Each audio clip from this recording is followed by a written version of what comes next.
एक बाई संत जनानो रडत गेली.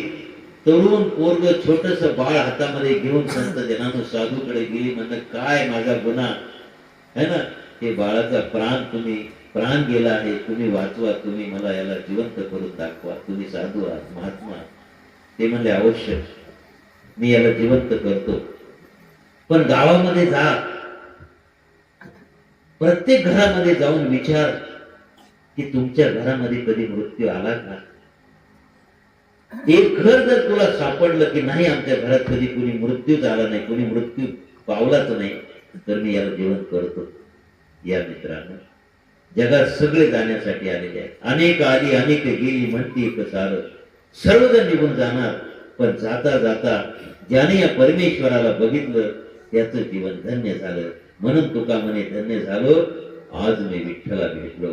अवश्य ज्ञान घ्या. 15 ते 20 मिनिटं सगळ्यांना प्रसादाची व्यवस्था आहे, जेवणाची व्यवस्था आहे.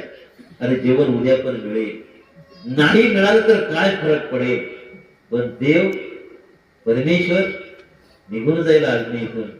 तसेच राहतात, पुन्हा कधी येणं होईल सांगता येत नाही. म्हणून प्रार्थना आहे, आमचे खाकर महात्माने फार मोठा प्रयास आहे त्यांचा, हे ज्ञान घ्या आणि सुखी व्हा. बघा आमचे सेवादलचे बहिणजी, हे सेवादलचे महात्मा कैलासजीला माहित आहे 1.5 लाख लोक होती ही ते समाजामध्ये. 1.5 लाख लोक किती असतील मग दुसरी, है ना. फार सुंदर मिशन आहे, प्रार्थना आहे. हे मिशन काय आहे तरुणांनी समजून घ्या. आम्हाला घराघरामध्ये सुख समाधान आनंद निर्माण करायचा आहे. आई वडील मुलं बाळ पती पत्नी याच्यामध्ये आदर निर्माण करायचा आहे.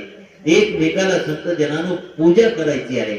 कारण देह देवाचं मंदिर, आत आत्मा ईश्वर. खरं सांगतो, पतीमध्ये पत्नीमध्ये आई वडिलांमध्ये मुला बाळांमध्ये देव बसलेला आहे. देव ज्याला अनुभव घ्यायचा आहे महाराजच्या प्रवचनानंतर अवश्य बसा. मोठ्या प्रेम